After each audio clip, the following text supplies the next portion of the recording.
se perguntou quantas versões de si mesmo foram criadas apenas para sobreviver? Já pensou se a pessoa que você mostra ao mundo é mesmo você, ou apenas uma adaptação? E se, no fundo, o sofrimento que te acompanha há anos for apenas o seu verdadeiro eu implorando para nascer? O privilégio da vida é tornar-se quem você realmente é. Carl Jung. Mas, e se tornar-se quem você é for um processo de morte? Não uma morte física, mas uma lenta decomposição das mentiras que você acreditou serem necessárias para ser amado. Você já sentiu isso? Esse cansaço sem nome? Essa estranha aversão ao que antes era habitual? Como se seu corpo estivesse rejeitando a própria rotina emocional, o sorriso automático, a busca por aprovação, o medo de ser esquecido. Carl Jung chamou esse processo de individuação. Mas ele não explicou com palavras bonitas.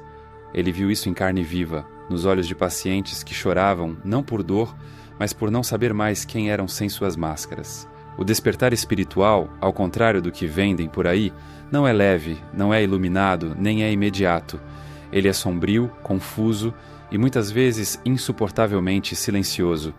É quando você percebe que o seu eu de sempre nunca foi você, que sua vida inteira pode ter sido construída como uma defesa, um castelo bonito feito de traumas, agrados, negações e adaptações.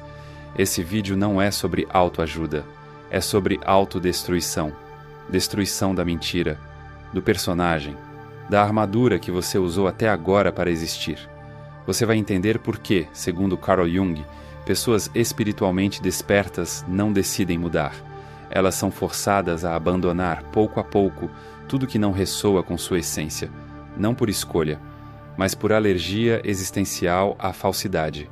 Ao longo dos próximos minutos, vamos caminhar por esse processo de abandono, não como quem ensina, mas como quem sangra junto. Vamos ver por que pessoas espiritualmente despertas param de buscar aprovação, desistem de se sentirem especiais, rejeitam a performance da felicidade, se rendem ao não saber e enterram a ideia de que precisam parecer perfeitas para merecer amor. Se você está vivendo essa lenta desconexão do mundo, esse estranho desligamento dos jogos sociais, das pequenas mentiras diárias, do teatro da normalidade, talvez não esteja se perdendo. Talvez esteja, pela primeira vez, acordando.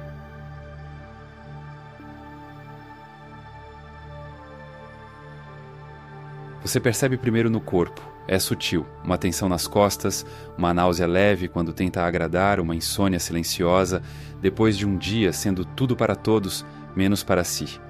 Você tenta sorrir e sente vontade de vomitar.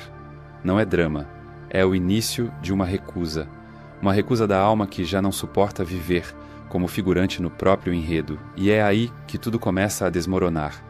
Não com um estrondo, mas com um desconforto mudo que cresce como um câncer emocional. Carl Jung viu isso de perto, em seus pacientes, amigos e nele mesmo. Ele entendeu que o despertar espiritual raramente começa com luz, começa com ruptura. Ruptura com aquilo que sempre funcionou, com o sorriso estratégico, com a fala calculada, com o prazer de ser reconhecido por desempenhar bem o papel esperado. É quando o elogio já não alimenta, porque custa caro demais. Jung observou que, no processo de individuação, há um momento em que o sujeito já não consegue mais representar, não porque entendeu racionalmente que isso é errado, mas porque o corpo reage como se fosse envenenado toda vez que a alma é traída. Uma paciente de Jung contou algo que você talvez reconheça. Eu tentei dizer o que minha mãe esperava ouvir, como sempre fiz, mas minha garganta travou, meus olhos encheram de lágrimas, meu corpo não me deixou continuar. Ela não estava nervosa. Estava lúcida demais para continuar mentindo. Você também pode estar nesse ponto, o ponto em que o gesto automático se torna impossível, em que a resposta pronta não sai mais da boca, em que o personagem começa a morrer, e junto com ele, todos os relacionamentos que só existiam porque você fingia. Essa morte não é bonita, é solitária, confusa e às vezes cruel. Você pode até tentar voltar ao modo antigo, postar buscando curtidas, sorrir forçado, agradar quem te diminui. Mas algo dentro de você já não permite. O gosto da aprovação se torna amargo. A falta de likes já não dói tanto quanto a falta de si mesmo. Carl Jung dizia que, ao acessar o self, esse núcleo interno e autêntico que está além do ego, a pessoa começa a se tornar autorreferente, ou seja, ela deixa de viver para ser vista e começa a viver para ser sentida. É um processo lento. Primeiro você larga a necessidade de agradar estranhos, depois os colegas de trabalho, mais tarde amigos e, por fim, o mais profundo corte, a aprovação da família. Cada camada é uma ferida. Você chora não por saudade, mas por culpa, porque não querer mais agradar quem você ama pode parecer traição, mas é apenas o começo do amor próprio. Jung dizia que, quando o indivíduo começa a dizer não ao outro, é porque está dizendo sim a si mesmo pela primeira vez. Mas o ego desesperado vai gritar, ele vai te chamar de ingrato, de egoísta, de insensível, vai tentar te convencer de que o amor exige esse sacrifício de si mesmo. E é mentira. O amor real não exige que você se negue. Ele nasce quando você consegue estar inteiro, sem precisar pedir desculpas por isso. Nesse estágio do despertar, muitos se sentem perdidos. Se eu não sou mais o filho que agrada, o amigo que escuta tudo calado, o profissional que se dobra, então quem sou eu? Você é a parte que sempre existiu por trás da máscara, a parte que não precisa ser amada por performance, mas por presença. E talvez pela primeira vez na vida, você esteja disposto a correr o risco de ser rejeitado, para não mais se rejeitar. É aqui que a transformação começa, na recusa silenciosa, no não dito, na lágrima que escapa quando você escolhe sua paz em vez da validação alheia. Esse é o momento em que você percebe que perdeu algo, a ilusão de que precisava ser outro para ser aceito. E o que nasce em seu lugar, com tempo, com dor, com silêncio, é uma dignidade tão profunda, tão silenciosa, que não precisa ser provada. Ela simplesmente é.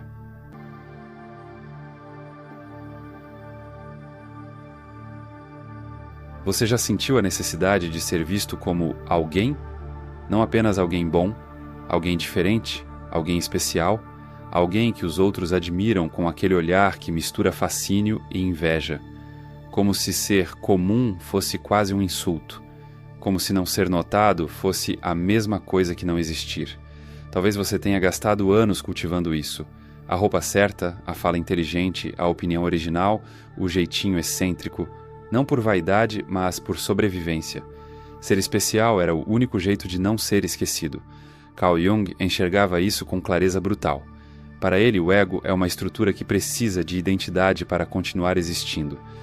E nada fortalece mais essa identidade do que sentir-se único. É como se o ego sussurrasse: se eu não for especial, eu desapareço. E talvez, durante muito tempo, isso tenha sido verdade. Mas o que Jung descobriu, e o que muitos não têm coragem de aceitar, é que o despertar espiritual destrói essa necessidade. Não porque você decide se desapegar do ego, mas porque o ego se esgota. De tanto tentar ser alguém, você entra em colapso. A alma começa a sangrar de tanto carregar o personagem. E o mais irônico, é nesse colapso que você se torna, pela primeira vez, real. Um dos pacientes de Jung, um homem profundamente envolvido com práticas espirituais, dizia que era o mais consciente do grupo, o mais conectado com dimensões sutis. Ele falava de chakras, de sincronicidades, de mensagens do universo. Era respeitado, admirado e profundamente exaurido. Um dia, no meio de uma conversa sobre consciência superior, ele parou, em silêncio, e disse: "Me vi de fora. Me achei ridículo. Estava usando a espiritualidade para me sentir especial. E percebi que isso era exatamente o oposto do que eu dizia buscar. Esse é o momento da quebra. O espelho racha. O personagem desaba. E pela primeira vez, você respira. Porque ser especial é um fardo, uma prisão com grife. Você precisa manter uma imagem, defender uma diferença, proteger uma identidade que, no fundo, nunca foi você. Você já se pegou prestes a contar uma experiência espiritual só para parecer mais consciente ou dando indiretas sobre o quanto você evoluiu comparado aos outros? Todos nós já fizemos isso. Mas algo muda com o tempo. Você começa a notar o impulso e ele começa a incomodar.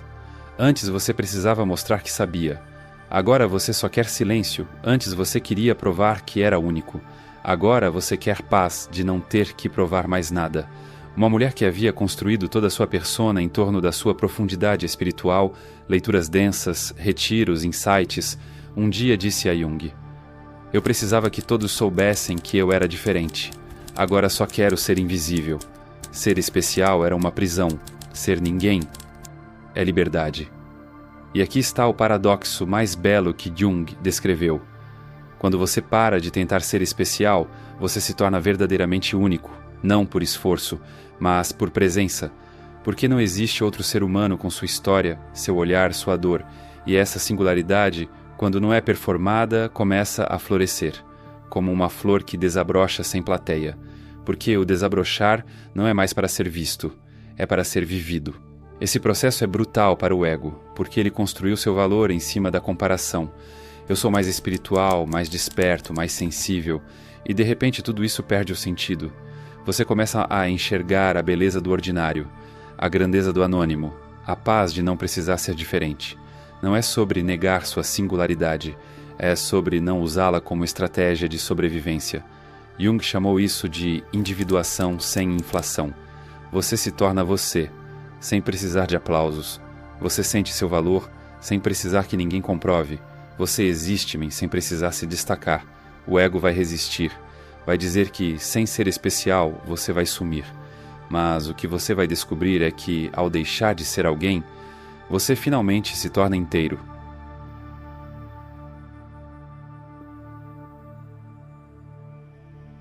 Você já sorriu por reflexo, enquanto por dentro tudo doía? Já disse tá tudo bem com a voz calma, mas com o corpo gritando? Já sentiu que, por estar numa caminhada espiritual, não podia mais sentir raiva, medo ou tristeza, como se essas emoções fossem pecado de gente inconsciente? Carl Jung foi talvez um dos poucos a dizer em voz alta o que muitos negam até hoje. A espiritualidade real não elimina o sofrimento, ela o abraça. E mais, o sofrimento muitas vezes é o próprio portal para o sagrado, mas isso é difícil de aceitar. Afinal, vivemos em uma cultura que trata a felicidade como dever moral. Ser alegre é o mínimo, ser positivo é obrigatório. E se você ousa se mostrar vulnerável, já dizem que sua vibração está baixa, que você precisa elevar sua frequência, que está se desconectando da luz. Essa é a performance espiritual, a mais cruel de todas, porque ela usa o vocabulário da consciência para mascarar a dor. Jung viu isso acontecer com frequência. Pacientes que decoraram a linguagem da paz, da aceitação, da expansão, mas que não conseguiam lidar com um divórcio, com a morte de um filho, com a solidão à noite. E aí vinham os mantras, os incensos, os livros, não como ferramentas de apoio, mas como muros emocionais. Um dos casos mais marcantes que ele acompanhou foi o de uma terapeuta, uma mulher conhecida por sua sabedoria, calma, presença iluminada, a cliente perfeita do mundo espiritual. Mas então o impensável, seu filho morreu. Ela tentou seguir com o consultório, voltar a ser a sábia, voltar a ser a luz, mas não conseguia. Ela se sentava diante dos pacientes e as lágrimas vinham, sozinhas. Ela disse a Jung: achei que espiritualidade era transcender a dor. Agora entendo que é abraçá-la. Eu não consigo mais ser a iluminada, só consigo ser a real. Esse é o ponto de ruptura, o momento em que a dor desmascara a mentira. A espiritualidade verdadeira não é sobre escapar do humano, é sobre mergulhar nele com lucidez. E nesse mergulho, você descobre que a tristeza não é sinal de fracasso espiritual. A raiva não é falta de consciência. O medo não é ausência de fé. São apenas partes legítimas da existência. E todas elas pedem não correção, mas acolhimento. Jung dizia que o inconsciente não se integra por negação, mas por aproximação. Ou seja, tudo que você tenta suprimir vira sombra. E a sombra cresce, e um dia explode. Não porque você falhou, mas porque tentou parecer forte demais por tempo demais. Você já sentiu isso? Esse cansaço de parecer bem? De ter que manter a aura elevada? De não poder simplesmente dizer: hoje eu não estou bem e tudo bem. Se sim, você está acordando. E como todo despertar, ele dói. Primeiro você se sente impostor, como se estivesse traindo o caminho espiritual por se sentir humano demais. Depois você se sente vazio, porque não sabe mais como se apresentar ao mundo sem a fantasia da alegria constante. Mas depois, e só depois, vem a verdade. Aquela que não precisa sorrir o tempo todo, que chora e ainda assim é luz, que se cala e ainda assim é consciência, que sofre e ainda assim é inteira. Quando você abandona a performance da felicidade, a alegria real começa a nascer. Não a euforia instável que depende de circunstâncias externas, mas aquela paz silenciosa que existe mesmo quando tudo desmorona. A alegria que não precisa de explicação, nem de plateia. Você para de forçar o riso, para de mascarar a dor, para de fugir do escuro e começa a sentir que há algo sagrado na tristeza honesta. Jung escreveu: conhecer sua própria escuridão é o melhor método para lidar com a escuridão dos outros. E talvez seja por isso que, quanto mais real você se torna, mais compassivo você fica. Você olha para as pessoas que ainda fingem estar bem e não julga, porque você lembra que também já esteve ali. Esse é o fim da performance e o começo da espiritualidade encarnada, aquela que não flutua acima da dor, mas caminha descalça sobre ela. E se você sente que está nesse ponto, se não consegue mais fingir alegria, saiba, você não está perdendo a luz. Você está apenas permitindo que ela passe também pelas suas sombras.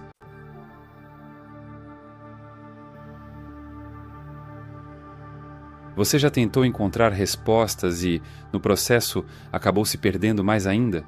Já leu livros, seguiu mestres, empilhou conceitos e, mesmo assim, sentiu o chão sumir sob os pés? Já teve a sensação de que, quanto mais você sabe, menos você entende? Carl Jung dizia que o verdadeiro amadurecimento espiritual não leva à certeza, mas sim à reconciliação com o mistério. E isso assusta, porque a mente quer controle.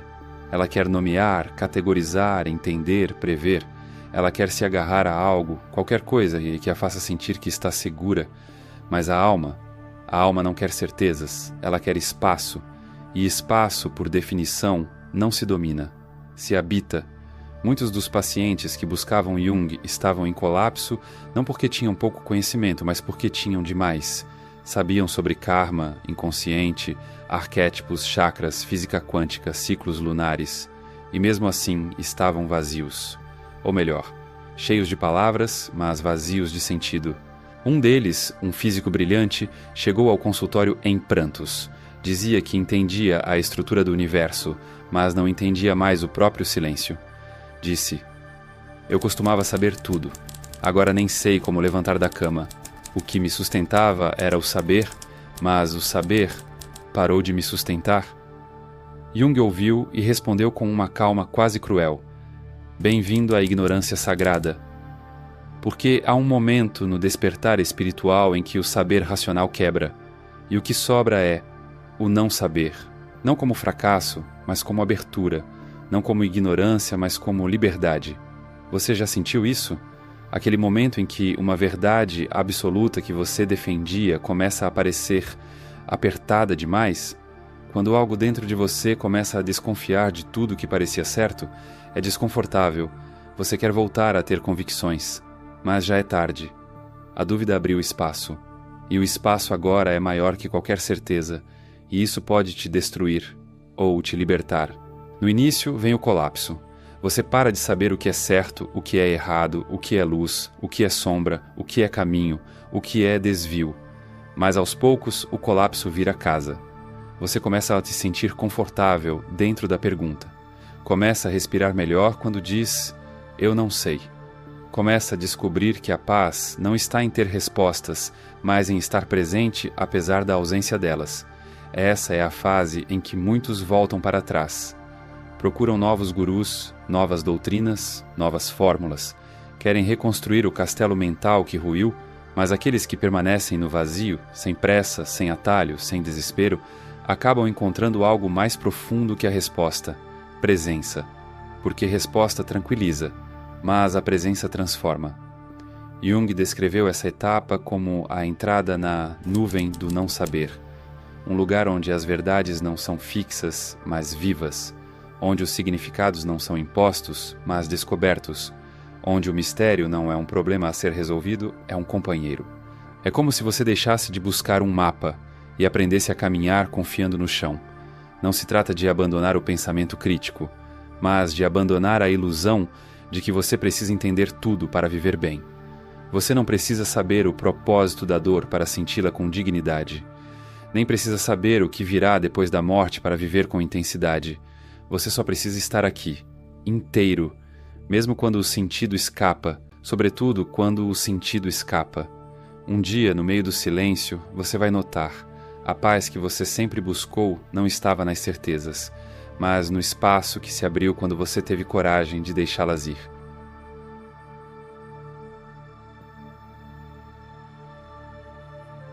Você já se olhou no espelho e, por um segundo, não se reconheceu? Já sentiu que a forma como você fala, como se veste, como reage, não é você, é um papel que aprendeu a desempenhar? Um papel que, com o tempo, ficou tão apertado, tão sufocante, que começou a doer só de existir dentro dele? Carl Jung dizia que boa parte do que chamamos de personalidade é, na verdade, adaptação neurótica. É a forma que o ego encontrou para sobreviver à infância, à rejeição, ao abandono, ao medo. Você sorri porque aprendeu que ser simpático evita conflitos. Você ajuda todo mundo porque descobriu que ser necessário é uma forma de não ser descartado. Você é produtivo porque percebeu que, se parar, será visto como preguiçoso. Ou pior, inútil. Você é forte porque, em algum momento, ser frágil quase te matou. Tudo isso são estratégias, defesas, mecanismos, e, em algum ponto da vida, funcionaram. Salvaram você, mas hoje estão te matando. Jung via esse colapso do personagem como inevitável no processo de individuação. Não dá para se tornar quem você é sem antes matar quem você precisou ser. E esse é um tipo de luto que o mundo não reconhece. Ninguém manda flores quando você enterra o personagem, mas o vazio que sobra depois é real, assustador e imenso.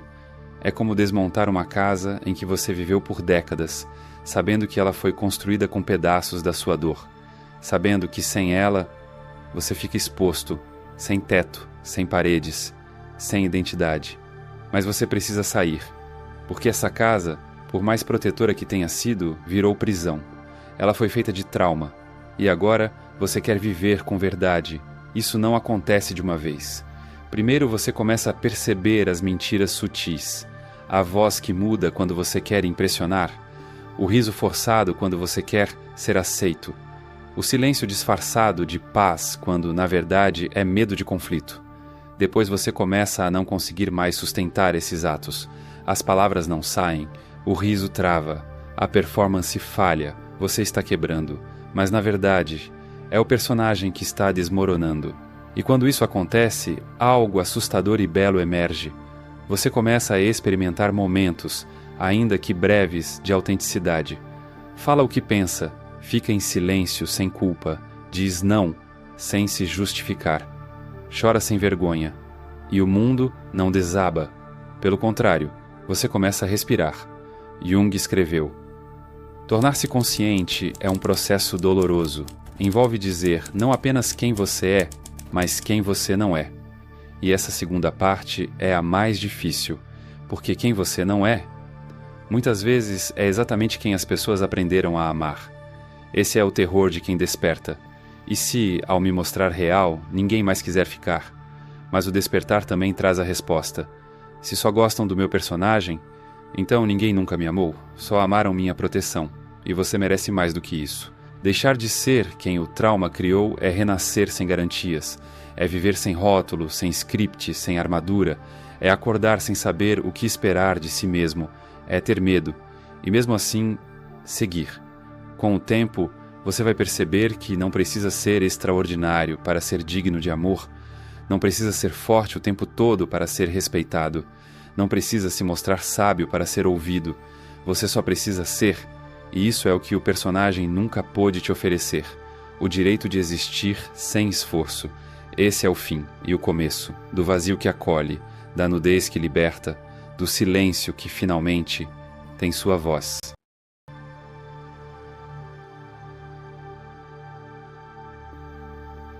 Se você chegou até aqui, talvez esteja sentindo algo estranho, um aperto no peito que não é tristeza, é verdade sem anestesia, uma sensação de vazio que, curiosamente, traz alívio, porque agora você entende.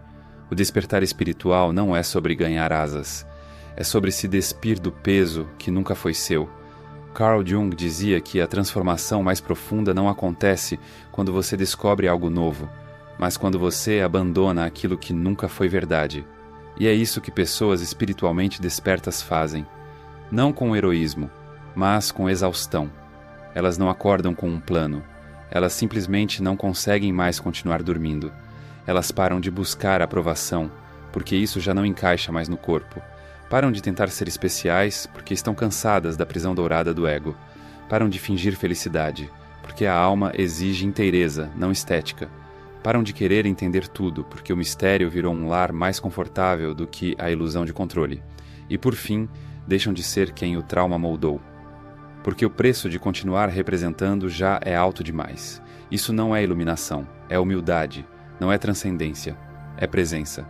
Você não vai se tornar alguém novo, vai apenas e profundamente deixar de ser quem você nunca foi. Eu precisei escrever esse roteiro, mas talvez, mais ainda, eu precisei lembrar dele.